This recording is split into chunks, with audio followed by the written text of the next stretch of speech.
اعوذ باللہ من الشیطان الرجیم بسم اللہ الرحمن الرحیم قاف والقرآن المجید۔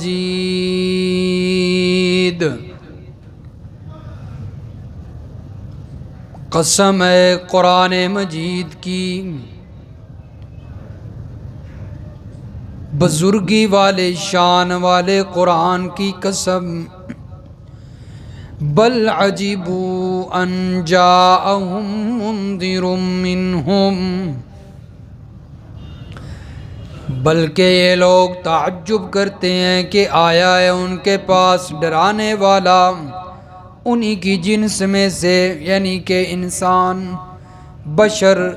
فقال الکافرون ھذا شیء عجیب، کافر کہنے لگے کہ یہ بڑی عجیب بات ہے۔ اَإِذَا مِتْنَا وَكُنَّا تُرَابًا، کیا جب ہم مر جائیں گے اور ہم ہو جائیں گے مٹی؟ ذَلِكَ رَجْعٌ بَعِيدٌ، دوبارہ زندہ ہوں گے، یہ دوبارہ زندہ ہونا بڑی دور کی بعید بات ہے، دوبارہ لوٹ کر آنا۔ قَدْ عَلِمْنَا مَا تَنقُصُ الْأَرْضُ مِنْهُمْ، تحقیق ہم جانتے ہیں جن کو مٹی زمین کم کر رہی ہے ان میں سے، ہمیں علم ہے۔ وَعِندَنَا کِتَابٌ حَفِیظٌ، اور ہمارے پاس یہ لکھت میں موجود ہے لوح محفوظ کے اندر۔ بل کذبوا بالحق لما جاءہم، بلکہ انہوں نے حق بات کو جھٹلا دیا جب وہ ان کے پاس آئی۔ فہم فی امر مریج، سو یہ لوگ ایک تردد کے اندر متزلزل حالت میں پڑے ہوئے ہیں۔ سبحان ربک رب العزت عما یصفون وسلام علی المرسلین والحمد للہ رب العالمین۔ اللہم صل علی محمد وعلی آل محمد کما صلیت علی ابراہیم وعلی آل ابراہیم انک حمید مجید۔ اللہم بارک علی محمد وعلی آل محمد کما بارکت علی ابراہیم وعلی آل ابراہیم انک حمید مجید۔ سورۃ قاف کی آیت نمبر 1 سے لے کر آیت نمبر 5 تک تلاوت کی گئی ہے، اور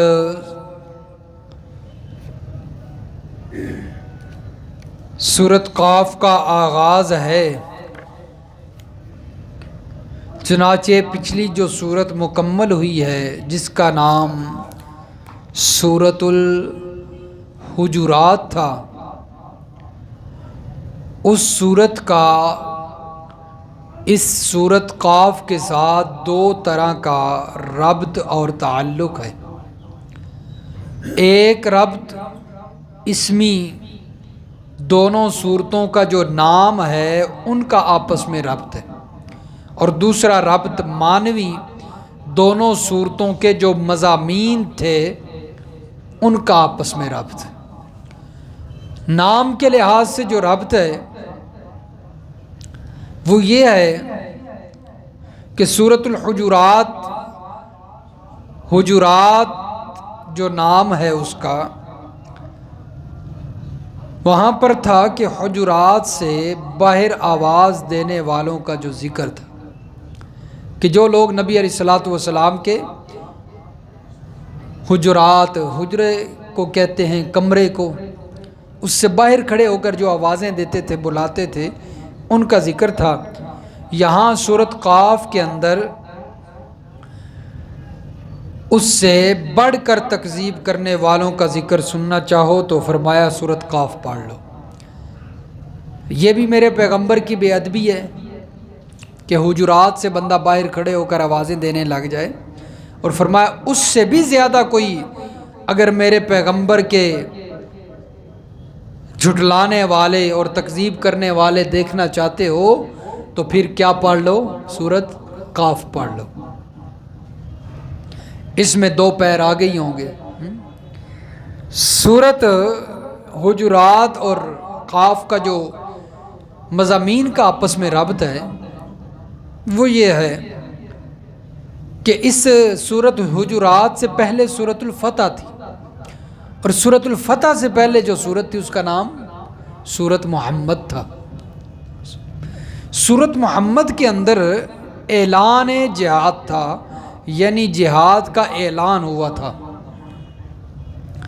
اور سورۃ فتح کے اندر فتح کا اعلان ہوا تھا کہ اللہ تعالیٰ فتح نصیب فرمائیں گے، اور سورۃ الحجرات میں جہاد کے بعد قوانین کا ذکر تھا کہ ان قوانین پر عمل کرو تو تم کامیاب ہو سکتے ہو۔ اور اب سورۃ قاف کے اندر اور اس کے بعد سورۃ الزاریات آ رہی ہے، سورۃ طور آ رہی ہے، ان تینوں صورتوں کے اندر حشر و نشر کا ذکر ہوگا، قیامت کے دن دوبارہ زندہ کیے جانے کا ذکر ہوگا۔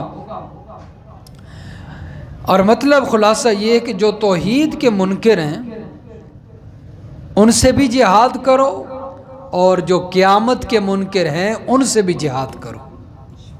جو توحید کے منکر ہیں ان سے بھی جہاد کرو، اور جو قیامت کے منکر ہیں ان سے بھی جہاد کرو۔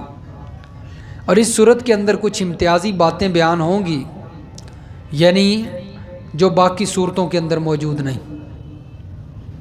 پہلی بات، آیت نمبر 14 میں اللہ تبارک و تعالی ذکر فرمائیں گے، وہاں پر لفظ ہے وَنَحْنُ أَقْرَبُ إِلَيْهِ مِنْ حَبْلِ الْوَرِيدِ۔ حبل الورید کا جو ذکر آیا ہے یہ اسی صورت میں ذکر موجود ہے اور کسی مقام پہ نہیں۔ اسی طرح اس صورت کے اندر اللہ تبارک و تعالی نے اس بات کا تذکرہ فرمایا ہے کہ قیامت کے دن جہنم کے اندر جب جہنمیوں کو پھینکا جائے گا تو وہ جہنم اور مانگے گی، حل من مزید، کہے گی کہ اور کوئی ہیں میرے اندر اور جہنمی ڈالو، یعنی اس کی چاہت پوری نہیں ہوگی اور چاہت کرے گی میرے اندر اور جہنمی بھیجو۔ اس صورت میں اس کا ذکر ہے۔ دائیں بائیں فرشتوں کا ذکر جو ہے وہ اس صورت میں موجود ہے۔ اسی طرح اس صورت کے اندر یہ بھی موجود ہے کہ قیامت کے دن آنکھوں سے پردہ ہٹ جائے گا، ہر چیز کھل کر سامنے آ جائے گی۔ اس کے اندر اللہ تعالیٰ نے قیامت کو ثابت کیا ہے، قیامت کا ہی تذکرہ ہے، اور اس صورت کا مختصر خلاصہ یہ ہے کہ اس میں دو عقلی دلائل اللہ نے بیان فرمائے ہیں، یعنی حشر و نشر، قیامت کو ثابت کرنے کے لیے دو عقلی دلائل، اور اسی طرح زجر ہے، اور اسی طرح نبی علیہ الصلوۃ والسلام کے لیے تسلی ہے، اور اللہ نے توحید کا ذکر فرمایا ہے، تخویف دنیاوی ہے، اخروی ہے، اور بشارت کا ذکر ہے۔ تو یہ چیزیں اس صورت میں انشاءاللہ بیان ہوں گی۔ قاف والقرآن المجید، فرمایا قسم ہے قرآن مجید کی۔ اس سے پہلے لفظ قاف ہے، یہ قاف حروف مقطعات میں سے ہے، اور حروف مقطعات کے بارے میں پہلے بھی صورتوں کے شروع میں جہاں یہ آئے ہیں وہاں پر بتایا جاتا ہے کہ یہ جو حروف مقطعات ہیں ان کا معنی، ان کی مراد، ان کا مفہوم اللہ کے سوا کوئی نہیں جانتا۔ یہ اللہ تعالیٰ کے راز ہیں، رازوں میں سے راز ہیں، اور راز اللہ تعالیٰ نے کسی کو نہیں بتائے۔ قسم ہے قرآن مجید کی، قرآن المجید جو بڑی شان والا ہے، بزرگی والا ہے۔ اللہ تعالیٰ نے قرآن مجید کی قسم اٹھائی ہے۔ اب جواب قسم کیا ہے؟ کوئی بندہ قسم اٹھاتا ہے نا جی، اس کا ایک جواب بھی ہوتا ہے، جواب قسم اس کو کہا جاتا ہے۔ اب قرآن مجید کی قسم اٹھائی گئی ہے، کس بات پہ اٹھائی گئی ہے وہ کیا ہے؟ کیونکہ قسم اس طرح بغیر کسی مقصد کے بے معنی تو قسم نہیں اٹھا سکتے نا، تو قسم اٹھانی بھی نہیں چاہیے۔ بعض لوگوں کی عادت ہوتی ہے ہر بات پہ قسم اٹھائے رکھتے ہیں، ہر بات پہ بات پہ قسم۔ عورتوں میں یہ زیادہ عادت ہوتی ہے، عورتیں بغیر وجہ کی قسم اٹھا دیتی ہیں۔ تو اس لیے بات پہ قسم نہیں اٹھانی چاہیے۔ ایک تو اس سے جو ہے وہ انسان کا اعتماد ختم ہوتا ہے، اور پھر انسان اگر کوئی سچی بات کہے تب بھی جو ہے وہ اگلا بندہ یقین نہیں کرتا۔ اور دوسرا شریعت کا بھی مسئلہ ہے کہ بار بار قسم نہ اٹھاؤ۔ قسم کے لیے جو ہے وہ کوئی اہم موقع ہونا ضروری ہے کہ جہاں پر قسم اٹھانی ضروری ہو جائے، پھر قسم اٹھائیے۔ یہاں پر اللہ تعالیٰ نے قرآن مجید کی قسم اٹھائی ہے۔ اور دوسری بات کہ انسان کے لیے، بندے کے لیے اللہ کے نام کے علاوہ کسی کی قسم اٹھانی بھی جائز نہیں ہے، صرف اللہ کے نام کی قسم اٹھائی جا سکتی ہے۔ قرآن مجید کی قسم، نبی کی قسم، ماں کی قسم، بچے کی قسم، بیوی کی قسم، محبوب کی قسم، والدین کی قسم، کسی کی بھی قسم اٹھانی جائز نہیں ہے، بلکہ شرک ہے۔ اور اللہ تعالیٰ جو ہے وہ قرآن مجید کی قسم یہاں پر اٹھا رہے ہیں، اور مقامات پہ کبھی سورج کی قسم ہے، کبھی چاند کی، کبھی ستاروں کی۔ اللہ تعالیٰ اللہ کو جو ہے وہ اجازت ہے، اللہ تو خود جو ہے وہ حاکم ہے، اختیار رکھتے ہیں، تو اللہ تعالیٰ تو جو چاہے کر سکتے ہیں نا۔ تو اللہ کے لیے جو ہے وہ یہ نسبت جائز ہے، لیکن بندے کے لیے یہ جائز نہیں ہے۔ بندے کے لیے صرف اللہ کے نام کی قسم جائز ہے، بس اس کے علاوہ کسی کے نام کی، لوگ جناب محبوب کی قسم اٹھا رہے ہوتے ہیں، مجھے محبوب کی قسم ہے، کوئی کہتا ہے مجھے اپنے بچے کی قسم ہے، کوئی کہتا ہے جی میرے سامنے رزق پڑا اس رزق کی قسم ہے۔ تو اس طرح یہ قسمیں نہیں اٹھانی چاہیے۔ قرآن مجید کی اللہ نے قسم جو اٹھائی ہے، اس کا جواب قسم کیا ہے؟ اللہ کہنا کیا چاہتے ہیں؟ اس کا جواب قسم یہ ہے کہ قسم ہے قرآن مجید کی کہ میرا محبوب، میرا پیغمبر، امام الانبیاء محمد الرسول اللہ صلی اللہ علیہ وسلم اللہ کے سچے نبی ہیں۔ یہ جواب قسم ہے۔ یہ دیکھیں سورۃ یاسین نکالیں جی، گھڑی بھی خراب ہے، میں ٹائم تک نہیں پتہ چلتا۔ اچھا، سورۃ یاسین ابتدائی آیات نکالیں جی، سورۃ یاسین کی بالکل پہلی جہاں سے شروع ہو رہی ہے۔ سورۃ یاسین صفحہ نمبر 530 ہے جی، صفحہ نمبر 530، سورۃ یاسین کی ابتدائی آیات۔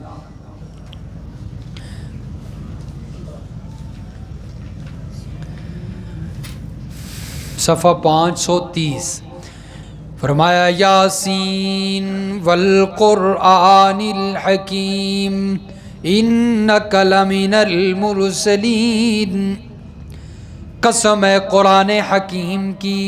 یہاں پر بھی قرآن کی قسم اٹھائی، کس بات پہ اللہ قسم اٹھا رہے ہیں؟ انک لمن المرسلین، بے شک آپ صلی اللہ علیہ وسلم پیغمبروں میں سے ہیں، آپ صلی اللہ علیہ وسلم پیغمبروں میں سے ہیں، رسولوں میں سے ہیں، یعنی اللہ کے نبی ہیں۔ تو اس بات پہ اللہ نے قسم اٹھائی، کیونکہ کفار مکہ اللہ کے نبی کو نبی نہیں مانتے تھے۔ تو یہاں پر اللہ تعالیٰ نے قرآن مجید کی قسم اٹھا کر بتایا کہ اللہ کے پیغمبر ہیں امام الانبیاء۔ بل عجبوا ان جاءہم منذر منہم، فرمایا بلکہ ان کفار کو اس بات پر تعجب ہوا ہے کہ ان کے پاس جو اللہ کا نبی آیا ہے ڈرانے والا، وہ انہی میں سے آیا ہے۔ کفار تعجب کرتے تھے یہ کیسے رسول ہو سکتا ہے، اس لیے اللہ کے نبی کو مانتے بھی نہیں تھے نا، نبی کہ نبی نہیں کیسے وہ نبی ہو سکتا ہے، یہ تو ہماری طرح انسان ہے، بشر ہے، ہماری طرح جو ہے وہ کھاتا پیتا ہے، ہماری طرح چلتا پھرتا ہے، شادیاں بھی کرتا ہے، اس کی اولاد بھی ہے، تو یہ تو بشر ہے ہماری طرح، یہ کیسے رسول ہو سکتا ہے۔ یہ دیکھیں سورۃ بنی اسرائیل ہے، پارہ نمبر 15 ہے، سورۃ بنی اسرائیل پارہ نمبر 15، اور سورۃ بنی اسرائیل کی آیت نمبر 94 ہے، صفحہ نمبر 351 ہے جی، صفحہ نمبر 351، آیت نمبر سورۃ بنی اسرائیل کی 94۔ وَمَا مَنَعَ النَّاسَ أَن يُؤْمِنُوا إِذْ جَاءَهُمُ الْهُدَىٰ، اللہ فرماتے ہیں کفار کو، لوگوں کو ایمان لانے سے کس بات نے روکا، جس وقت ان کے پاس واضح ہدایت آ گئی۔ ہدایت آ جانے کے بعد، قرآن اور ایمان کی دعوت مل جانے کے بعد بھی لوگوں کو ایمان لانے سے کس بات نے روکے رکھا؟ إِلَّا أَن قَالُوا أَبَعَثَ اللَّهُ بَشَرًا رَّسُولًا، کس بات نے؟ وہ کہتے تھے کیا اللہ نے ایک بشر کو رسول بنا کے بھیج دیا، ایک انسان کو اللہ نے رسول بنا کے بھیج دیا، اس بات نے ان کو ایمان لانے سے روک دیا۔ وہ کہتے تھے کہ بشر رسول نہیں ہو سکتا، ایک انسان رسول نہیں ہو سکتا، یہ بات ان کو تعجب میں ڈال رہی تھی۔ بل عجبوا ان جاءہم منذر منہم فقال الکافرون ھذا شیء عجیب، کہتے تھے کہ یہ بڑی عجیب بات ہے، بڑی عجیب بات ہے، یہ کیسے ہو سکتا ہے۔ تو اللہ تبارک و تعالیٰ نے یہ بات واضح فرمائی ہے قرآن مجید کے مختلف مقامات پہ کہ میں نے ایک انسان کو ہی رسول بنا کر بھیجا ہے، بشر کو ہی رسول بنا کر بھیجا ہے، اور کسی فرشتے کو، کسی جن کو اللہ کے رسول بنا کر اللہ کا کیوں نہیں بھیجا؟ اس لیے کہ اللہ فرماتے ہیں کہ زمین کے اندر بسنے والی مخلوق وہ انسان تھے۔ اگر فرمایا زمین کے اوپر فرشتے ہوتے، زمین کے اوپر چلنے پھرنے والی مخلوق فرشتوں کی ہوتی، تو پھر میں فرشتہ رسول بنا کے بھیج دیتا۔ قُل لَوْ كَانَ فِي الْأَرْضِ مَلَائِكَةٌ يَمْشُونَ، فرمایا اگر زمین کے اندر فرشتے چلتے ہوتے تو میں رسول بھی فرشتہ بھیجتا، لیکن انسان چل پھر رہے تھے تو میں نے رسول بھی انسان بنا کے بھیجا۔ تو یہ کوئی عجیب بات نہیں ہے، کافروں کو پتہ نہیں کیوں عجیب لگتی ہے، محض انکار کے لیے، انہوں نے انکار کرنا تھا اس لیے ان کو یہ بات عجیب لگنے لگی۔ حالانکہ پہلے جتنے بھی رسول آئے ہیں سب اللہ کے رسول انسان تھے، بشر تھے۔ اَإِذَا مِتْنَا وَكُنَّا تُرَابًا، اور پھر کافر کہتے کیا جب ہم مر جائیں گے اور ہم، یہ اللہ کے نبی صلی اللہ علیہ وسلم قیامت کا تذکرہ کرتے نا، تو قیامت کا تذکرہ اللہ کے نبی جب فرماتے تو اللہ کے رسول کی نبوت اور قیامت کا انکار کرنے کے لیے یہ بات کہتے کیا جب ہم مر جائیں گے اور ہم مٹی ہو جائیں گے، ہماری ہڈیاں بالکل ختم ہو جائیں گی، ذالک رجع بعید، اس وقت ہم دوبارہ واپس آئیں گے، دوبارہ زندہ کیے جائیں گے، یہ بڑی عجیب بات ہے، بڑی دور کی بات ہے، بعید بات ہے، یعنی اس کو ماننے کے لیے وہ تیار نہیں تھے اور کہتے تھے یہ نہیں ہو سکتا، یہ ناممکن ہے۔ اللہ فرماتے ہیں قد علمنا ما تنقص الارض منہم، یہ کیسے ناممکن ہو سکتا ہے، حالانکہ جو کچھ زمین کم کرتی ہے ان میں سے ہم اس کو جانتے ہیں۔ یعنی انسان جب زمین میں جاتا ہے تو مٹی اس کے ذرات کھانے شروع کرتی ہے، الگ الگ ہونے شروع کرتے ہیں، کوئی ذرہ کہاں چلا گیا، کوئی کہاں چلا گیا، کوئی کہاں چلا گیا۔ اللہ فرماتے ہیں ہر ایک ذرہ جو انسان کا ہے نا، ہر انسان کو اور پھر اس انسان کے وجود کے ہر ذرے کو فرمایا ہم جانتے ہیں۔ کون کہاں پڑا ہے، کون کہاں پڑا ہے۔ اور نبی علیہ الصلوۃ والسلام نے بھی فرمایا نا، انسان کا سارا وجود مٹی کے اندر مٹی ہو جاتا ہے، اور لیکن اس کی جو دم والی ہڈی ہے، پشت والی ہڈی ہے، وہ باقی رہتی ہے۔ اللہ تعالیٰ اسی ہڈی کو، باقی ذرات کو اکٹھا کر کے اس ہڈی کو دوبارہ زندہ کرے گا۔ تو یہ اللہ کے لیے کوئی مشکل کام نہیں ہے کہ جس کو یہ تعجب کا اظہار کرتے ہوئے انکار کر رہے ہیں کہ ہم قیامت کے دن کیسے دوبارہ زندہ ہوں گے۔ یہ دیکھیں سورۃ الرعد نکالے جی، سورۃ الرعد پارہ نمبر 13،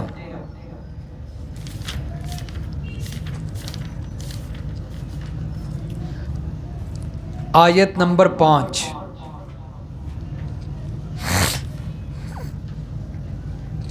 آیت نمبر 5، صفحہ نمبر 301، صفحہ نمبر 301۔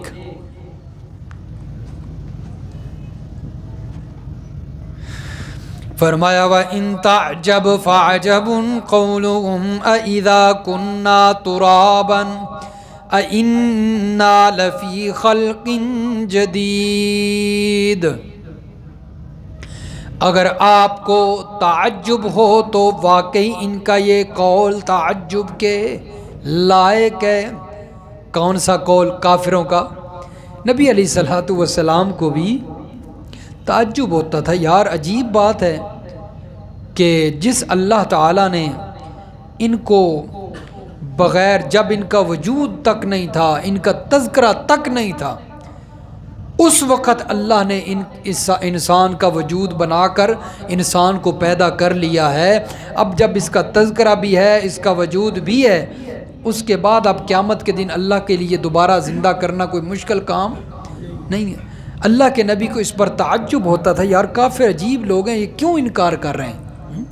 حالانکہ پہلی دفعہ انسان کو بنانا تھوڑا مشکل تھا، لیکن اللہ کے لیے تو وہ بھی مشکل نہیں، ہمارے ذہنوں کے مطابق وہ تعجب والی بات تھی، اس پر تعجب نہیں ہے، دوبارہ زندگی پر جانا پر تعجب ہے۔ تو اللہ کے نبی کو بھی یہ بات تعجب میں ڈالتی۔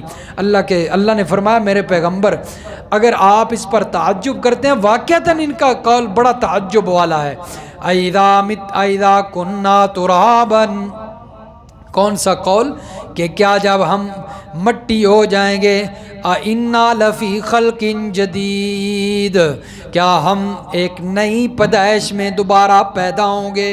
اُولَٰئِكَ الَّذِينَ كَفَرُوا بِرَبِّهِمْ، یہی لوگ ہیں جنہوں نے اپنے رب کا انکار کیا۔ وَأُولَٰئِكَ الْأَغْلَالُ فِي أَعْنَاقِهِمْ، ایسے لوگوں کی گردنوں میں اللہ تعالیٰ آگ کے طوق پہنائیں گے، یہی لوگ ہیں جہنمی۔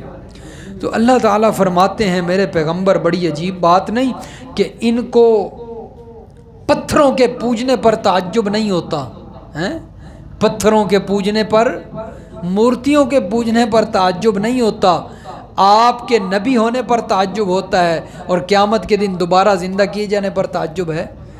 حالانکہ تعجب تو اس پر ہونا چاہیے تھا کہ جس خدا نے، جس رب نے پیدا کیا ہے، اس کی عبادت کو چھوڑ کر بے جان پتھروں کو پوجتے ہیں، بے جان پتھروں کو پوجتے ہیں، اس پر تعجب ہونا چاہیے تھا۔ فرمایا قد علمنا ما تنقص الارض منہم، فرمایا کہ ہمارے علم میں ہے زمین جو کچھ کم کرتی ہے ذرات، وعندنا کتاب حفیظ، اور ہمارے پاس لوح محفوظ کے اندر لکھا ہوا ہے، ہر چیز اللہ کے لکھت میں موجود ہے۔ بل کذبوا بالحق لما جاءہم فہم فی امر مریج، فرمایا بلکہ انہوں نے حق بات کو جھٹلا دیا جب ان کے پاس وہ پہنچی۔ اللہ کے نبی نے ان کو جو حق بات بتائی، قرآن سنایا، اس کو انہوں نے جھٹلایا، اس پر تعجب ہونا چاہیے تھا۔ فہم فی امر مریج، اور وہ ایک تزلزل کی حالت میں ہیں، شک کی حالت میں ہیں۔ بڑی عجیب بات ہے کافروں کی بھی کہ کبھی تعجب کرنے لگتے ہیں اور کبھی شک کرنے لگتے ہیں، کبھی تعجب کرتے ہیں اور کبھی شک کرتے ہیں۔ تو کافر بھی فرمایا ہر وقت متزلزل رہتا ہے، نہ ادھر کا نہ ادھر کا، مذبذبین بین ذالک، نہ ادھر ہوتا ہے نہ ادھر ہوتا ہے، درمیان میں لٹکا رہتا ہے، درمیان میں لٹکا رہتا ہے۔ تو یہ کافروں کے لیے ذلت اور رسوائی ہے۔ فرمایا جب تک یہ حق بات پر یقین نہیں کرے گا تو اسی طرح لٹکا رہے گا۔ اللہ سمجھ نصیب فرمائے، عمل کی توفیق عطا فرمائے۔